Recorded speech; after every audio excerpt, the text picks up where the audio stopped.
Hello. So hello यारो, कैसे हो सब लोग। तो हम लोग आ चुके हैं आप लोगों की रिवीजन सीरीज लेके, जो कि पॉलिटिकल साइंस के लिए वैलिड रहेंगी। जैसा कि आप सभी को पता है कि आपके एग्जाम्स बहुत ही करीब हैं, तो बेटा हम लोगों का आना तो बनता ही था। काफ़ी लोगों ने हमें ये बोला था कि सर हमारे जो बीए के लिए एंड बीएससी के लिए पॉलिटिकल साइंस की आखिर कब सीरीज़ आएगी। तो फाइनली हम लोगों ने सोचा कि यार बच्चों का दिल क्यों तोड़ना है, तो हमें आना पड़ा तुम लोगों के प्यार के खातिर। और हम लोग लेके आ रहे हैं आप लोगों के लिए रिवीजन सीरीज, जो कि सेम फिफ्थ और सेम थर्ड के लिए बेटा वैलिड रहेंगी। सेम फिफ्थ के I think so lecture uploaded हो चुके होंगे, और सेम थर्ड के लिए जो रिवीजन सीरीज थी फाइनली हम उसको प्रिपेयर करना स्टार्ट करेंगे आज से।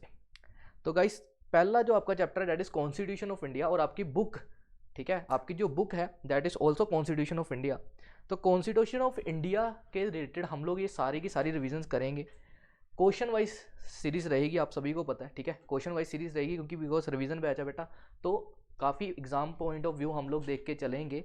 और साथ साथ में मैं आशा करता हूँ कि आप लोगों ने हमारे बाकी के जो लेक्चर्स देखे होंगे तो उसमें इंस्ट्रक्शंस आप लोग फॉलो करते हो। जो लोग पहली बार देख रहे हैं तो फिर से मैं बता दूं कि आखिर जब भी आप लेक्चर देखने बैठो, एक साथ में कॉपी ज़रूर लेके बैठा करो, और अपनी बुक जो भी मटेरियल आपके पास अवेलेबल है बेटा उसको ज़रूर लेके बैठा करो, ठीक है। उससे क्या होता है कि आखिर साथ साथ में आप लोग उसको मार्क करते रहो, और अगर तो कॉपी है तो कॉपी में उसको क्या करते रहो बेटा, नोट डाउन करते रहो, ताकि आपकी समरी से प्रिपेयर होती रहे, और समरी ही लास्ट टाइम पर आपका सारथी बन के आपकी हेल्प करेंगी। तो होप सो सभी इस इंस्ट्रक्शंस को फॉलो करेंगे, और साथ साथ में इसी तरीके से सीरीज को आगे देखते रहेंगे और कंटिन्यू करते रहेंगे। Done guys. तो without wasting any time start करते हैं आज का first lecture that is constitution of India. बच्चे मैंने 5 या 6 क्वेश्चन जो हैं वो तैयार किए हैं आप लोगों के लिए, जो कि मेरे को लगता है एग्जाम में मोस्ट इंपॉर्टेंट रोल प्ले करेंगे, तो उसको तो कवर करेंगे। उसके साथ साथ अगर मेरे को लगेगा कि कुछ एक्स्ट्रा आप लोगों को करवाने की ज़रूरत है तो वो भी आपके साथ में आता ही रहेगा, ठीक है बच्चे। सो आ जाओ कॉन्स्टिट्यूशन ऑफ इंडिया के ऊपर। सर कॉन्स्टिट्यूशन ऑफ इंडिया क्या है, तो चलो पहले तो तुम्हें कॉन्स्टिट्यूशन ऑफ इंडिया दिखाते हैं कि आखिर कॉन्स्टिट्यूशन ऑफ इंडिया क्या है। तो ये है बेटा आप लोगों का कॉन्स्टिट्यूशन ऑफ इंडिया, ठीक है। ये जो कॉन्स्टिट्यूशन ऑफ इंडिया इस तरीके का था जो एक्चुअल में बना हुआ है, ठीक है, एक्चुअल में इस तरीके का कॉन्स्टिट्यूशन है, ठीक है। और ये जो फोटो आप लोग देख रहे हो आई थिंक सो विजिबल होगी यहाँ पे, ये आपका प्रेम्बल लिखा हुआ है। प्रेम्बल का मतलब क्या होता है सर, कॉन्स्टिट्यूशन ऑफ इंडिया हमारा एक सुप्रीम डॉक्यूमेंट है। कौन सा सुप्रीम? सर कैसा क्यों बोल रहे हो बेटा, जितने भी भारत में, जितने भी इंडियाज में लॉज चल रहे हैं, जितने भी एक्ट पास हुए हैं, जितने कानून चल रहे हैं, वो सारे के सारे कानून, सारे के सारे कानून कॉन्स्टिट्यूशन को ध्यान में रखकर ही बने हैं। कॉन्स्टिट्यूशन में अगर कुछ लिखा है और कानून में अगर कुछ और लिखा है तो वो सारी चीज़ें एक साइड पे हो जाएगी, सारी की सारी बातें किसकी मानी जाएगी, कॉन्स्टिट्यूशन की। तो मतलब सर जितने भी लॉज एप्लीकेबल होते हैं, जितने भी आपके कानून चलते हैं, वो सारे के सारे कौन तय करके देता है, आपका कॉन्स्टिट्यूशन। तो बेटा इसीलिए कॉन्स्टिट्यूशन जो है वो सबसे सुप्रीम डॉक्यूमेंट है आप लोगों का, सुप्रीम डॉक्यूमेंट है। और उसी के बेस के ऊपर जितने भी लॉस एप्लीकेबल होते हैं, जितने एक्ट पास होते हैं, अगर कोई भी अधिकार किसी को मिला हुआ है, वो सारी की सारी चीज़ें किसमें आपकी लिखी हुई हैं, कॉन्स्टिट्यूशन ऑफ इंडिया में। और बच्चा बच्चा जानता है, बच्चा बच्चा जानता है कि आखिर कॉन्स्टिट्यूशन को किन्होंने बनाया था बेटा, किन्होंने बनाया था हमारे कॉन्स्टिट्यूशन को, याद है आप लोगों को, याद है या नहीं? जिनको नहीं याद है, जिनको नहीं याद है तो वो सुन लो, किन्होंने बनाया था, हमारे डॉक्टर BR अम्बेडकर जी ने। उन्होंने कॉन्स्टिट्यूशन को बनाया था। उनके साथ में अपनी कमेटी एक बनी थी, जो कमेटी ने मिलकर, सभी ने मिलकर क्या करा था, इस डॉक्यूमेंट को फ्रेम कर रहा था और कॉन्स्टिट्यूशन ऑफ इंडिया को लाया गया था। तो बेटा कॉन्स्टिट्यूशन ऑफ इंडिया जो है ये सारे लॉज के बारे में बताता है, सारे रूल्स के बारे में बताता है, एक पर्सन के पास क्या क्या अधिकार है उनके बारे में बताता है। तो सारी चीज़ें जो रेगुलेट करती हैं पूरी की पूरी कंट्री को, वो कॉन्स्टिट्यूशन ऑफ इंडिया में लिखी हुई है। तो सारी चीज़ें, जो सारा सिस्टम रेगुलेट होता है वो कॉन्स्टिट्यूशन ऑफ इंडिया से। तो इसीलिए कॉन्स्टिट्यूशन होना बहुत ज़्यादा ज़रूरी था। कॉन्स्टिट्यूशन बनाया गया, उसके बाद में हमारे लॉज सारे एप्लीकेबल करवाए गए, और बाकी के सारी चीज़ें धीरे धीरे करके आती रही। तो कॉन्स्टिट्यूशन ऑफ इंडिया में आप लोगों को क्या आएगा, आप लोगों को एक पहला क्वेश्चन जो मैं तुम लोगों को लिखवाने जा रहा हूँ that is what do you mean by the constitution, constitution क्या है, और दूसरा कॉन्स्टिट्यूशन के बेसिक फीचर क्या है। पहला क्वेश्चन 20 नंबर का तुम्हारे एग्जाम में जो आने वाला है वो लिख लो, ठीक है। वो कौन सा है, कॉन्स्टिट्यूशन क्या है, और कॉन्स्टिट्यूशन में फीचर्स उसके बताओ कि आखिर कॉन्स्टिट्यूशन के कौन कौन से फीचर्स हैं। तो बेटा पहले नंबर पे उन्होंने बोला कॉन्स्टिट्यूशन के कौन कौन से फीचर्स हैं, उसको पढ़ने से पहले हम लोग थोड़ा सा कॉन्स्टिट्यूशन के बारे में पढ़ेंगे कि आखिर कॉन्स्टिट्यूशन कब आया था, कैसे आया था, किन्होंने बनाया था। तो थोड़ी चीज़ें तुम लोग जानते हो तो थोड़ी मैं तुम्हें बता देता हूँ, ठीक है। तो constitution of India become effective on 26 जनवरी 1950, ठीक है। 26 जनवरी 1950 में कॉन्स्टिट्यूशन आया था इफेक्टिव में, ठीक है। लेकिन आप लोगों को पता है, 26 नवंबर 1949 को, ठीक है, हमारी जो कॉन्स्टिट्यूशन असेंबली थी, जो हमारी असेंबली बैठती है, ठीक है, उस असेंबली ने उसको अडॉप्ट करा था, ठीक है। 26 नवंबर 1949 में, ठीक है, 1949 में उसको अडॉप्ट करा था और 26 जनवरी 1950 को ये क्या हो गया था आखिर इफेक्टिव, मतलब लागू कब से हुआ है, लागू हुआ है 26 जनवरी 1950 से, ठीक है। और अडॉप्ट कर दिया था उन्होंने 26 नवंबर 1949 से, ठीक है सर। उसके बाद में चेयरमैन कौन थे, doctor B R Ambedkar, and drafting committee थी जिन्होंने इसको क्या करा था, ड्राफ्ट करा था और बाद में इसको प्रेजेंट करा गया था कहाँ पे, पार्लियामेंट में। Done vice. उसके बाद में हाँ, ये हमें क्या क्या बताता है, ये हमें बेटा स्ट्रक्चर बताता है, हमें प्रोसीजर बताता है, हमें पावर्स बताता है, और गवर्नमेंट कैसे काम करेगी, गवर्नमेंट के इंस्टीट्यूशन किस तरीके से उनके काम करेंगे, ड्यूटीज़ क्या है, ये सारी चीज़ें कौन बता रहा है, कॉन्स्टिट्यूशन हमें बता रहा है। It set out the fundamental directive principle, इसके साथ में इन्होंने डायरेक्टिव प्रिंसिपल्स बनाए, इन्होंने राइट्स हमें दिए, इन्होंने ड्यूटीज़ हमें बताई। तो ये सारी चीज़ें कहाँ पे चलेगी, ये चलेगी हमारे कॉन्स्टिट्यूशन में। तो ये एक छोटी सी आप हिस्ट्री वहाँ पे लिख के आना कि डायरेक्ट नहीं है कि उन्होंने पूछा फीचर तो आप लोग धड़ाधड़ करके फीचर लिखने शुरू करके, ठीक है, लिखने हैं, लेकिन एक क्या करोगे आप अपने इस आंसर को बेस्ट बनाने के लिए आप उसकी थोड़ी सी हिस्ट्री ज़रूर बताओगे कि आखिर किस तरीके से कॉन्स्टिट्यूशन आया था।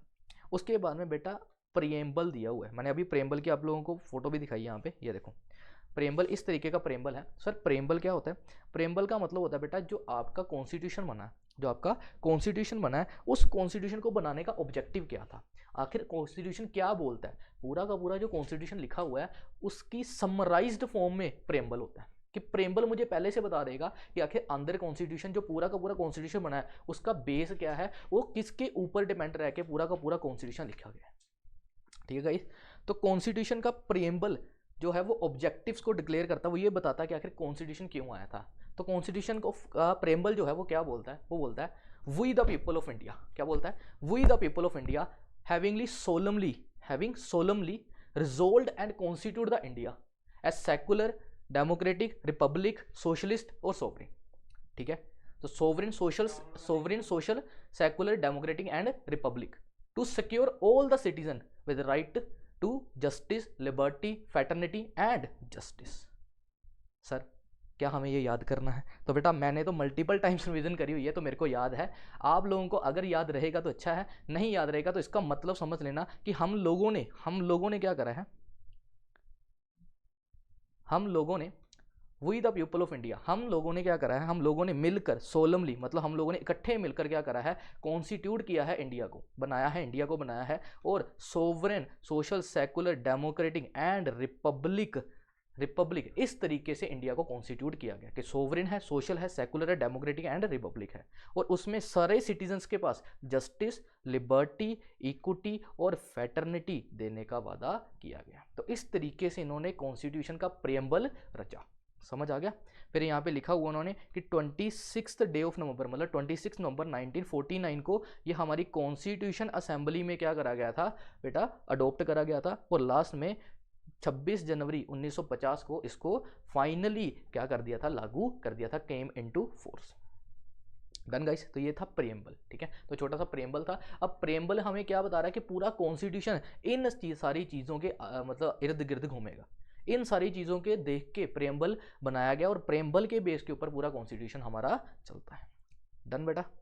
अब यहाँ से तुम्हारा क्वेश्चन स्टार्ट होता है, that is silent feature of constitution of India. अब यहाँ से शुरू होगा कि आखिर कॉन्स्टिट्यूशन ऑफ इंडिया के आप फीचर्स बता दो कि पूरा का पूरा जो कॉन्स्टिट्यूशन बना उसके फीचर्स बताओ वो कैसे है। तो यहाँ पे ना टोटल कुल मिलाकर तुम्हारे 14 पॉइंट है, 14 पॉइंट है, तो आप लोगों को 14 के 14 ही याद करने हैं, अगर याद रहे तो, नहीं तो मिनिमम टू मिनिमम मेरी साइड से 10 पॉइंट तो कम से कम याद करोगे, ठीक है, ताकि आप लोगों का क्वेश्चन का जो आंसर है वो आप लोग अच्छे तरीके से लिख सको। तो अभी तक हम लोगों ने ज़्यादा कुछ नहीं पढ़ा, हम लोगों ने सिर्फ इतना पढ़ा बेटा कि जो कॉन्स्टिट्यूशन है वो कैसा है, कॉन्स्टिट्यूशन का प्रेम्बल हम लोग पढ़ चुके हैं, कॉन्स्टिट्यूशन के बारे में हम लोग थोड़ा सा देख चुके हैं, ठीक है। और अब हम देखने जा रहे हैं क्या, silent feature of the constitution. चलो एक एक करके देखते हैं, ठीक है, ध्यान से देखते रहना क्या क्या चीज़ें। अच्छा बेटा, इसके अंदर का जो मटेरियल है वो मैं ज़्यादा कवर नहीं करवाऊंगा।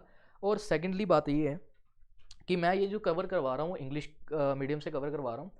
कई लोगों के पास में हिंदी मीडियम की बुक होगी, कई लोग पंजाबी मीडियम से पढ़ रहे होंगे, ठीक है। तो आप लोग क्या करना, आपके बुक में अगर इंग्लिश मीडियम है तो वो तो चलो मेरे साथ साथ में चल रहे हैं, जिनकी हिंदी मीडियम या पंजाबी मीडियम है वो साथ में उनके इंग्लिश का एक वर्ड लिखा हुआ है, तो वो वर्ड्स आप चेक करते रहना कि आपके जो जो पॉइंट्स कवर हो रहे हैं वो सारे यहाँ से निकल रहे हैं या फिर नहीं है। इसके अलावा जो पॉइंट्स आप बचेंगे, जो मैं नहीं कवर यहाँ पे करवा पाऊंगा, वो 2-3 पॉइंट्स बचेंगे और वो आप खुद भी कर सकते हो।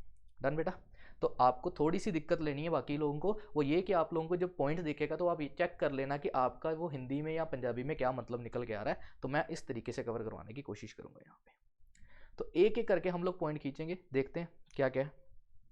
सबसे पहला पॉइंट जो है वो क्या है, लेंथिएस्ट कॉन्स्टिट्यूशन ऑफ इंडिया। बेटा फीचर ऑफ कॉन्स्टिट्यूशन का मतलब होता है, अभी भी आप जितने भी चैप्टर्स पढ़ोगे आगे फीचर कहीं भी वर्ड आपको दिखे, कभी भी जिंदगी में फीचर दिखे, फीचर का मतलब होता है आपने जो कुछ भी पढ़ा है जिंदगी में, जो कुछ भी पढ़ा है उस चीज़ के बारे में, जिंदगी में कहीं कुछ भी जो भी पढ़ा आपने उस सभी चीज़ को पॉइंट बना के लिख दो। जब हम मोबाइल फ़ोन लेने जाते हैं या कोई भी चीज़ लेने जाते हैं तो क्या पूछते हैं सबसे पहले, सर इसके फीचर बता दो ना, फीचर बताओ। तो फीचर का मतलब होता है उस प्रोडक्ट के बारे में, उस चीज़ के बारे में जो जो पता वो लिख दो। इसी तरीके से जब आप चैप्टर पढ़ते हो तो चैप्टर में भी आपने पूरे चैप्टर में जो कुछ भी समझा उसको जब पॉइंट्स में लिखा जाता है उसको फीचर्स बोलते हैं, ठीक है। तो आगे जब भी कभी फीचर्स देखे तो बस याद रखना कि जो वो चैप्टर में मेरे को पता है उसको सभी को पॉइंट्स बना के यहाँ पे क्या करना है, लिखना है। तो सबसे पहला पॉइंट जो आ रहा है दैट इज लेंथिएस्ट कॉन्स्टिट्यूशन, ठीक है। लेंथिएस्ट कॉन्स्टिट्यूशन और रिटन कॉन्स्टिट्यूशन, अगर मैं चाहूँ ना मैं इसके 2 पॉइंट्स बना दूँ। सबसे पहला पॉइंट बनेगा लेंथिएस्ट, दूसरा पॉइंट बनेगा रिटन। तो चाहो तो इसके भी 2 पॉइंट्स आप लोग बना सकते हो। अब लेंथियस्ट कॉन्स्टिट्यूशन मतलब क्या है बेटा, जो इंडिया का कॉन्स्टिट्यूशन है वो पूरे वर्ल्ड में सबसे लेंथियस्ट है। सबसे लेंथियस्ट मतलब सबसे बड़ा कॉन्स्टिट्यूशन जो है ना वो इंडिया का है। अब सर कि ऐसा क्यों है, उसका नेक्स्ट पॉइंट है उसमें बताऊंगा कि ऐसा क्यों है। सबसे लेंथियस्ट लिखा गया जो कॉन्स्टिट्यूशन है वो किसका है, इंडिया का है। तो बाकी देशों के मुताबिक अगर मैं देखूं, कईयों का ओरल है, कईयों का रिटन कॉन्स्टिट्यूशन है। कुछ लोग, कुछ कंट्रीज ऐसी भी है जो ओरल कॉन्स्टिट्यूशन के साथ में चलती है, कुछ ऐसी कंट्री जो रिटन है। हमारा रिटन है, हमने लिखा हुआ है, ठीक है। हमारे पास अभी दिखाया ना तुम लोगों को, ये जो कॉन्स्टिट्यूशन है ये रिटन है, ये पूरी बुक है, ठीक है। तो इसमें अलग अलग तरीके से आर्टिकल्स इन्होंने लिखे हुए हैं। तो अभी इन्होंने बोला है कि हमारा लेंथिएस्ट कॉन्स्टिट्यूशन, सबसे बड़ा कॉन्स्टिट्यूशन अगर देखा जाए तो वो हमारा ही है, हमारी कंट्री का है। सेकंड वन इज ये रिटन है। रिटन मतलब ये ओरल नहीं है, कई कंट्री है इसमें ओरल कॉन्स्टिट्यूशन चलता है, लेकिन हमारे यहाँ पे क्या है, रिटन है। यही चीज़ यहाँ पे लिखी है कि वर्ल्ड लॉन्गेस्ट जो कॉन्स्टिट्यूशन है वो इंडिया का है, and in other word all written constitution in the world. बाकी कॉन्स्टिट्यूशन जो है सारे जितने भी रिटन कॉन्स्टिट्यूशन भी हैं जो वर्ल्ड में, उनसे सबसे ज़्यादा बड़ा जो कॉन्स्टिट्यूशन है वो हमारा इंडिया का है। डन। तो लॉन्गेस्ट भी है और रिटन है। Next one is drawn from various sources. इसी का कारण है कि ये सबसे बड़ा है। सर हमारा जो कॉन्स्टिट्यूशन है क्या वो सिर्फ हमारी कंट्री को देख के बना है? नहीं। जो BR अम्बेडकर साहब थे उन्होंने क्या करा था, उन्होंने बाकी कंट्रीज़ के कॉन्स्टिट्यूशन को भी पढ़ा हुआ था। उन्होंने ये देखा था कि हर एक कंट्री का कॉन्स्टिट्यूशन किस तरीके से बना हुआ है और उस कंट्री में कौन कौन सी अच्छी चीज़ें और कौन कौन सी बुरी चीज़ें। तो उन्होंने सारे कॉन्स्टिट्यूशन को देखा, अलग अलग कंट्रीज़ को कॉन्स्टिट्यूशन को पढ़ा, और फिर उनसे भी उन्होंने क्या करा, वहाँ के जो जो अच्छे पॉइंट्स थे वो उठा के इस कॉन्स्टिट्यूशन में डालेंगे। तो ये कॉन्स्टिट्यूशन सिर्फ एक ही जगह से नहीं बना, ये डिफरेंट सोर्सेज से उठाया गया, अलग अलग जगह से उठा के इस कॉन्स्टिट्यूशन को बनाया गया। तो majority of the provision in Indian constitution were taken from other Nations. बाकी अदर नेशंस जो हैं, अदर कंट्रीज हैं, वहाँ से भी ये लिया गया है, हमारी कंट्री के हिसाब से बनाया गया है, और ये बाकी कंट्रियों के कॉन्स्टिट्यूशन को देख के भी ये बनाया गया है, ठीक है। अब जैसे कि इरिश, ठीक है, फिर अमेरिका, ऐसी फिर ब्रिटिश कॉन्स्टिट्यूशन वहाँ से लिया गया, ठीक है, फिर अमेरिकन कॉन्स्टिट्यूशन वहाँ से भी कुछ ना कुछ लिया गया। तो ऐसे ही करके इन्होंने जो बढ़िया बढ़िया चीज़ें थी वहाँ की, वहाँ से इन्होंने उठा के क्या कर दिया, यहाँ पे हमारे कॉन्स्टिट्यूशन में डालने की कोशिश करी है, ठीक है। तो दूसरे की अच्छी चीज़ों को देख के अपने आप को भी अच्छा बनाओ। इसी तरीके से क्या करा गया है, ड्रॉन फ्रॉम वेरियस सोर्सेज। तो अलग अलग सोर्सेज से लिया गया है और जो वहाँ की चीज़ें थी वो कॉन्स्टिट्यूशन में डाली गई है। Third one, rigid and flexibility. Sir rigid का मतलब क्या होता है बेटा? रिजिड का मतलब होता है ऐसी चीज़ जो इजीली चेंज नहीं हो सकती, ठीक है। जैसे कि आप लोगों का मूड, ठीक है, कभी भी गुस्से में आ जाते हो और कभी भी क्या हो जाते हो, शांत, कभी एक ही बार प्यार में और कभी एक ही बार, ठीक है। तो रिजिड और कॉन्स्टेंट मतलब ऐसा चीज़ जो बार बार क्या हो जाती है, चेंज हो जाती है, ये वैसा नहीं है। और इतना भी कठोर नहीं है कि कल को इसको चेंज ना किया जाता है। मतलब ये बोला गया कि कॉन्स्टिट्यूशन में जो कुछ भी लिखा गया वो ईजिली चेंज नहीं हो सकता। ईजिली, मैंने वर्ड क्या यूज़ करा है, ईजिली चेंज नहीं हो सकता, लेकिन इसका मतलब ये नहीं है कि वो कभी चेंज ही नहीं हो सकता। तो इसीलिए उन्होंने बोला रिजिड है। रिजिड का मतलब ठोस है, इसको चेंज करना ईजी नहीं है, लेकिन उसके साथ में फ्लेक्सिबल भी है कि अगर आप चाहो तो उसमें अमेंडमेंट ला के उसमें चेंजेस ला सकते हो। ठीक है, तो ऐसी चीज़ें भी हैं, इसीलिए वो रिजिड भी है और वो फ्लेक्सिबल भी है। इतना भी आसान नहीं है कि वो इजीली चेंज हो जाए, इसलिए वो रिजिड है, लेकिन अगर चेंज करना चाहते हो तो उसको आप चेंज भी कर सकते हो, इसलिए वो फ्लेक्सिबल भी है। समझ आ गया? तो रिजिड भी है और फ्लेक्सिबल भी है। समझे बेटा? Next one is federal system with unitary basis. Sir नया ही वर्ड आया, federal system with unitary basis. अब सर इसका मतलब क्या है बेटा? देखो, फेडरल सिस्टम का मतलब होता है, यूनिटरी का मतलब होता है एक, फेडरल का मतलब होता है दो। ठीक है, यूनिटरी का मतलब होता है एक, फेडरल का मतलब होता है दो। अब यूनिटरी का मतलब है जैसे बाकी कंट्रियों में क्या चलता है, सिंगल गवर्नमेंट का हिसाब से चलते हैं, मतलब जो गवर्नमेंट आ गई, ठीक है, जो गवर्नमेंट आ गई, जैसे सेंट्रल, सीधी सी बात बोलूँ, सेंटर और स्टेट गवर्नमेंट का जो कंसेप्ट है वो इंडिया में चलता है या नहीं चलता? सर सेंट्रल गवर्नमेंट अलग है, स्टेट गवर्नमेंट अलग है। ठीक है, स्टेट गवर्नमेंट अपने तरीके से चलती है, सेंट्रल गवर्नमेंट अपने तरीके से चलती है। तो इंडिया में ड्यूल गवर्नमेंट है, मैं बोल सकता हूँ इट इज़ ड्यूल गवर्नमेंट, मतलब सेंट्रल गवर्नमेंट भी है और स्टेट गवर्नमेंट भी है। लेकिन कई कंट्री में ओनली सेंट्रल गवर्नमेंट की चलती है, कुछ कंट्री में क्या चलती है, सिर्फ सेंट्रल गवर्नमेंट की ही चलती है। तो यही इन्होंने बोला कि यहाँ पे यूनिटरी भी है, यहाँ पे फेडरल सिस्टम ही है। मतलब कई बार सारी की सारी पावर सेंटर के पास चली जाती है, जैसे इमरजेंसी में सारी की सारी पावर किसके पास आ जाएगी, सेंटर के पास में।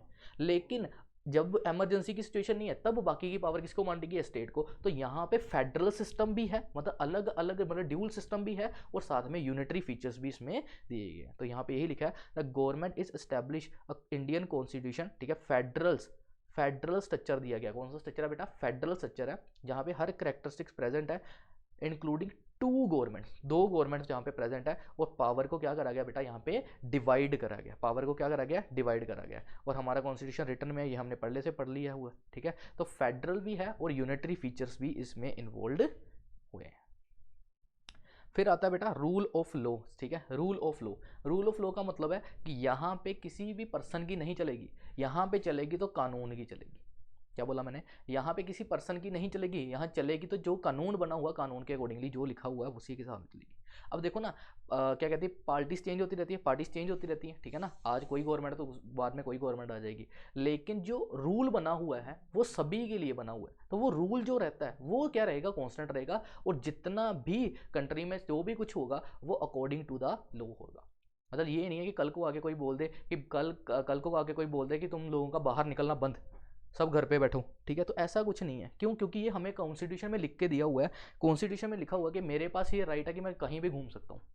तो ये नहीं है कि कल को मेरे को आगे कोई रोक देगा, नहीं, ऐसा कुछ नहीं होगा। क्यों? क्योंकि it is a rule of law. जो कानून में लिखा हुआ है, जो कानून में सही होगा उसी तरीके से सारा का सारा सिस्टम चलेगा, ठीक है। तो इन्होंने बोला कि hence people are ruled by law rather than a man, कि मतलब कोई इंसान उनको कोई डील नहीं कर सकता। जो लॉ में लिखा गया, जो कानून में लिखा होगा वही शासन चलेगा, अकॉर्डिंग टू द लॉ। सभी के सभी का जो भी सिस्टम है वो चलेगा, विदाउट लॉ कोई भी काम नहीं होगा, ठीक है।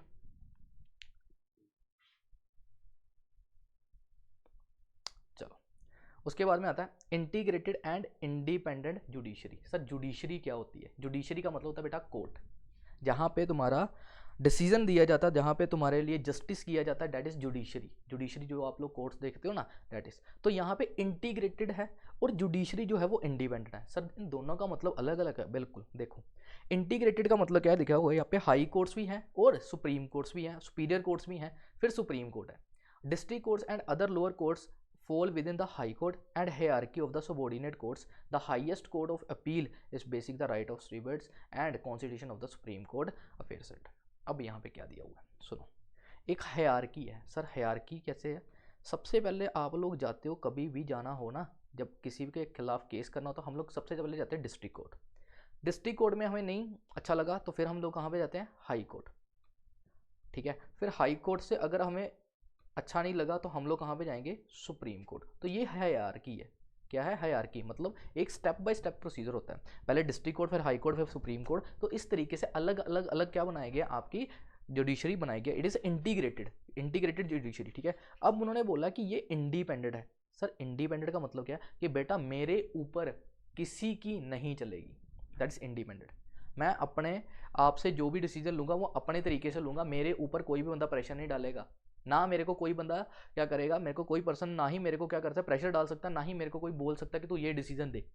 आई एम इंडिपेंडेंट, जो मुझे अच्छा लगेगा मैं वो करूँगा। इसीलिए तो बोला जाता है, इसीलिए तो बोला जाता है, बिल्कुल बिल्कुल ठीक है, इसीलिए तो बोला जाता है कि इंडिपेंडेंट है जुडिशरी। कि जुडिशरी जब भी हम लोग क्या करेंगे, जब भी हम लोग कहाँ पे जाते हैं, कोर्ट में जाते हैं, तो हमें ये विश्वास होता है कि कोर्ट जो सही होगा वही डिसीजन देगी, ठीक है। और वो इंडिपेंडेंट है, वो किसी की सुनने के बगैर हमारे लिए क्या करेगी, जो भी फेवरेबल होगा वो हमारे लिए डिसीजन पास करेगी। तो वो इंडिपेंडेंटली काम कर रही है, किसी का सुन के काम नहीं कर रही, किसी से पूछ के काम नहीं कर रही, वो अपने तरीके से जो उसने सही लिखा हुआ है, जो हमारे कॉन्स्टिट्यूशन में लिखा हुआ है, जो हमारे रूल्स में लिखा हुआ है, जो हमारे लॉज में लिखा हुआ है, उसको देख के उसको जो सही लगता है वो वैसा डिसीजन पास कर देगी। It is independent, not on biased, मतलब किसी को देख के किसी के ऊपर फेवर करके ये पास नहीं करती डिसीजन, ये इंडिपेंडेंट रहती है, ठीक है। और ये भी तुम्हें बता दो, एक और पॉइंट यहाँ से बन सकता है, ठीक है। जुडिशरी इज सुप्रीम, मतलब अगर मैं बोलूँ तो हमारी कंट्री में सबसे ज़्यादा पावर पता है किसके पास में, जुडिशरी के पास में। आज किसी के ऊपर भी केस कर दो, चाहे वो आप लोग किसी पॉलिटिकल पार्टी के ऊपर केस कर रहे हो, या किसी क्या कहते हैं पॉलिटिकल पार्टी के ऑफिसर बेरर के ऊपर केस कर रहे हो, या किसी नॉर्मल पर्सन के ऊपर केस कर रहे हो, सभी के लिए जुडिशरी क्या है, इंडिपेंडेंट है, वो किसी को फेवर नहीं करेगी। तो इसीलिए सुप्रीमेसी किसकी है, जुडिशरी की, ठीक है। उसके बाद में बात कर रहे हैं बेटा फंडामेंटल राइट्स, इसके ऊपर आपका पूरा चैप्टर है फंडामेंटल राइट्स के ऊपर और ड्यूटीज़ के ऊपर, तो ये आपको वहाँ पे पढ़ाऊंगा। अभी सिर्फ मैं यही बता रहा हूँ कि हमें कॉन्स्टिट्यूशन में कुछ फंडामेंटल राइट्स दिए गए हैं, और कितने फंडामेंटल राइट है बेटा, 6। इसको बोलते हो आप लोग अधिकार। मेरे को ये अधिकार दिया हुआ है, मेरे को ये अधिकार दिया हुआ है, मतलब जैसे कि एग्जाम्पल मैं तुम लोगों को बताऊँ, राइट टू फ्रीडम, मतलब मेरे को घूमने फिरने का अधिकार है, free to move and reside, कहीं पे भी मैं जाके घूम सकता हूँ, कहीं पे भी मैं चाहूँ तो मैं अपना घर बसा सकता हूँ, वो वाला घर बसाने की बात नहीं कर रहा हूँ, मतलब मैं कहीं पे भी जाके सेटल डाउन हो सकता हूँ। फिर right to trade and expression, right to trade, ठीक है, ट्रेड और बिजनेस, मैं कोई भी ट्रेड करना चाहूँ, मैं कोई भी बिजनेस करना चाहूँ, मैं कर सकता हूँ, मेरे को कोई रोक नहीं सकता, ठीक है। ऐसे ही मेरे को अलग अलग अधिकार दिए हैं, right to speech and expression, freedom of speech and expression, ऐसे हमारे राइट्स हैं, कुछ फ्रीडम्स हमें दी गई हैं कॉन्स्टिट्यूशन में। तो 6 तरीके के फंडामेंटल राइट है, जो आप लोगों को क्वेश्चन अगला मैं लिखवाऊंगा कि आखिर कितने फंडामेंटल राइट है बेटा, 6 फंडामेंटल राइट हैं। वो 6 फंडामेंटल राइट हमें कॉन्स्टिट्यूशन ने दिए हुए हैं कि आखिर ये तुम्हारे फंडामेंटल राइट बन के आ रहे हैं, और इसके अकॉर्डिंगली आप लोग आगे चलोगे, ठीक है। तो ये मेरे अधिकार हैं, जो मेरे अधिकार कोई भी मेरे से छीन नहीं सकता, ठीक है। सच right can not be revoked by majority, मतलब कोई भी पर्सन, आखिरकार कोई 10 लोग इकट्ठे होकर भी मेरे को मेरे घर से बाहर निकलने से रोक नहीं सकते। तो क्यों, क्योंकि मेरे को फंडामेंटल राइट मेरे को किसने दिया हुआ है, हमारे कॉन्स्टिट्यूशन ने। तो वहाँ पर जाके पढ़ाऊंगा तुम लोगों को, वहाँ पर मस्ती से पढ़ना कि कौन कौन से अधिकार तुम लोगों को कॉन्स्टिट्यूशन ने प्रोवाइड करवाए हैं, ठीक है। और कोई भी अधिकार तुम्हारा टूटेगा तो तुम लोग क्या करोगे, उसको तोड़ देना, कैसे, कोर्ट जाकर, ठीक है, वैसे नहीं, ठीक है। तो कोर्ट जाकर उसके खिलाफ केस कर सकते हो, क्यों, और आखिर कंप्लेन भी कर सकते हो, कैसे, कि हमारे ये फंडामेंटल राइट ब्रेक हो रहे हैं, और हमें ये फंडामेंटल राइट दिए हुए हैं किसने, कॉन्स्टिट्यूशन ने। इसी तरीके से अगर कंट्री ने तुम्हें राइट्स दिए हैं तो बेटा तुम्हारी कुछ ड्यूटीज़ भी बनती है कंट्री के लिए, तो वो ड्यूटीज़ तुम्हें क्या करनी पड़ेगी, कि फॉलो करनी पड़ेगी। तो ड्यूटीज़ को फॉलो करना, ड्यूटीज़ क्या होंगी, सर मेरे कर्तव्य, जो मेरे को अपनी कंट्री के लिए कुछ ना कुछ करना है। तो अगर कंट्री ने मेरे को ये वाले राइट्स अधिकार दिए हुए हैं, तो मेरी भी ड्यूटी बनती है कि मैं कंट्री के लिए कुछ करूँ, ठीक है। तो जैसे कि नेशनल एंथम है, तो आप लोगों को खड़े हो जाना है, ठीक है, अपने नेशनल फ्लैग की रिस्पेक्ट करनी है। तो ऐसे फंडामेंटल ड्यूटीज़ हैं जो आप लोगों को परफॉर्म करनी ही करनी है, ठीक है। तो ऐसे राइट्स और फंडामेंटल ड्यूटीज़ आपके कॉन्स्टिट्यूशन ने आपको दिया है। फिर आता है बड़ा अच्छा point, that is India is secularism, Indian secularism, मतलब इंडिया में आप कोई भी धर्म को अपना सकते हो, कोई रिलीजन को अपना सकते हो, आप लोगों को ऐसा करने से कोई नहीं रोकेगा। आपको जिसको मानना है आप उसको मानो, आपको कोई ये नहीं बोलेगा कि भाई इसको ही मानना है, ठीक है। तो फ्रीडम दी गई है आपको। इंडिया सेकुलर है, सेकुलर मतलब यहाँ पे अलग अलग धर्म के जाति के लोग रहते हैं और सभी मिलकर रहते हैं। यहाँ पे सेकुलरिज्म बनाया गया है, यहाँ पे आपको कोई रोक टोक नहीं है कि आप इसको नहीं पूछ सकते, इसको पूछ सकते हो, आप जिसको पूछना चाहो आप उसको पूछ सकते हो, जैसा आपका दिल चाहे आप वैसा कर सकते हो, ठीक है। लेकिन यहाँ पे ये लिखा हुआ है कि it does not support a specific religion, कौन, गवर्नमेंट, ठीक है। तो आपकी जो स्टेट ऑफिशियल है या फिर आपकी जो गवर्नमेंट है, जो भी गवर्नमेंट चल रही है, वो गवर्नमेंट किसी स्पेसिफिक रिलीजन को प्रमोट नहीं करेगी। मतलब जो आपकी गवर्नमेंट चल रही है वो किसी भी तरीके से किसी पर्टिकुलर रिलीजन को प्रमोट नहीं करेगी। क्यों? क्योंकि इंडिया क्या है, सेकुलर है। तो आखिर सेकुलरिज्म से सारी चीज़ें चलेगी। यहाँ पे लिखा है as a result it does not support, तो it constitute uphold a secular government है। और सेकुलर गवर्नमेंट का मतलब होता है जो सभी धर्मों को मानती है, वो किसी को सपोर्ट नहीं करेगी। Does not support any specific religion as a state official religion in India. Done guys. उसके बाद में क्या दिया हुआ है, यूनिवर्सल अडल्ट फ्रेंचाइज, मतलब 18 साल से ऊपर के पर्सन्स को क्या बोला जाता है, अडल्ट बोला जाता है। ठीक है ना, 18 साल से ऊपर के पर्सन्स को क्या बोला जाता है बेटा, अडल्ट बोला जाता है। तो ये हमारे इंडिया की बात नहीं है कि 18 साल के बंदों को यहाँ पे बोला जाता है, ये यूनिवर्सली है कि हर जगह पे 18 साल की एज रखी गया किसी पर्सन को देखने के लिए कि क्या वो अडल्ट है या फिर नहीं है। तो इलेक्शंस में भी आप लोग क्या कर सकते हो, अगर 18+ हो तभी आप लोग क्या दे सकते हो, वोट दे सकते हो। तो 18+ का मतलब है अगर आप लोग अडल्ट हो, आप में समझदारी है समझदारी। तुम लोग कितने सालों के हो, है ना, कितने साल हो गए तुम्हें, ज़िंदगी में कितने साल के हो चुके हो, तो क्या तुम लोग क्या हो, अडल्ट हो या नहीं हो? बिल्कुल अडल्ट हो। तो अडल्ट क्या कर सकते हैं, अडल्ट वोट कर सकते हैं, अडल्ट कहीं पे जा सकते हैं। ठीक है, तो मेजोरिटी जो है, ठीक है, मेजोरिटी अटेन करने के बाद में ही आप लोग क्या कर सकते हो, अपने सारे के सारे कॉन्ट्रैक्ट्स, अपने सारे के सारे रूल्स रेगुलेशंस में आप वैलिड माने जाओगे।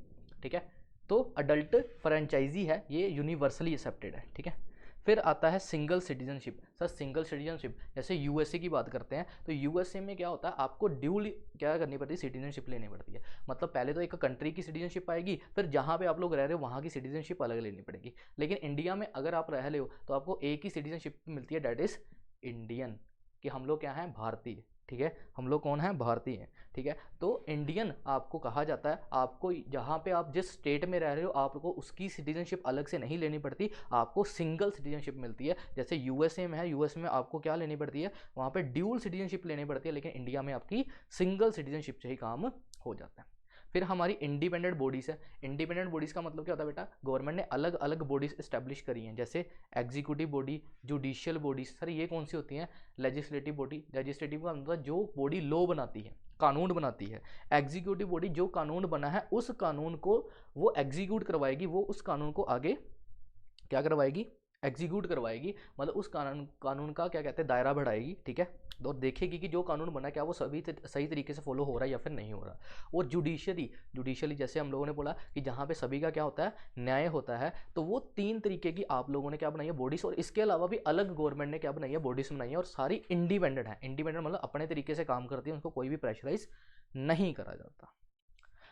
फिर एमरजेंसी की पावर। एमरजेंसी में कुछ एमरजेंसी सर्कमस्टांसिस आ जाते हैं, जैसे कि बेटा अभी कोरोना आया था तो एमरजेंसी की सिचुएशंस हो गई थी, तो सारी पावर सारे तरीके से आपके फंडामेंटल राइट्स को रोका जा सकता है उस टाइम पर। तो एमरजेंसी में क्या करा गया, in emergency the government could not function as it normal, तो गवर्नमेंट भी अच्छे तरीके से काम नहीं कर पाती। ठीक है, in case of emergency constitution elaborate on the emergency deals to be a such circumstances such crisis the state government take complete control of federal government and such gain absolute authority. तो कई बार state government पूरी की पूरी authority अपने पास ले लेती है, कई बार सेंट्रल गवर्नमेंट अपने पास पूरी की पूरी अथॉरिटी ले लेती है। तो ऐसे करके एमरजेंसी की सिचुएशंस में क्या कर सकते हैं, एमरजेंसी की सिचुएशन में कई बार पूरी की पूरी कंट्री को जो रेगुलेट करने की पावर है वो किसके पास चली जाएगी, अपनी सेंटर के पास, और कई बार पूरी स्टेट की पावर गवर्नर के पास चली जाती है। तो ऐसे करके एमरजेंसी की सिचुएशन में भी उन्होंने बताया कि क्या कुछ करना है।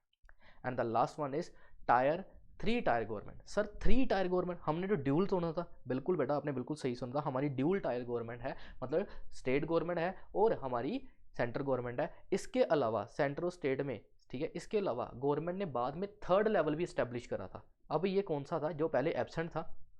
ठीक है, in other international constitution were added. ठीक है, और क्या एडिड करा था ये लास्ट में उन्होंने लिखा है, जैसे उन्होंने पंचायत को ऐड करा। ठीक है, फिर उसके बाद में लोकल गवर्नमेंट्स, ठीक है, अर्बन लोकल गवर्नमेंट, जैसे कि म्यूनसिपैलिटी, ऐसी गवर्नमेंट को एस्टेब्लिश करा। तो ये भी गवर्नमेंट का पार्ट बनी और इन्होंने 3 टायर्स में माना गया, अदर में माना गया। तो एक तो सेंटर होगी, एक स्टेट होगी, और फिर लास्ट में अदर्स में माना गया। और बाकी गवर्नमेंट में इन्होंने पंचायत वगैरह, लोकल अर्बन लोकल गवर्नमेंट्स आ गया, और आपकी इनको एस्टेब्लिश करके, इनको अमेंड करके बाद में कॉन्स्टिट्यूशन में डाला गया।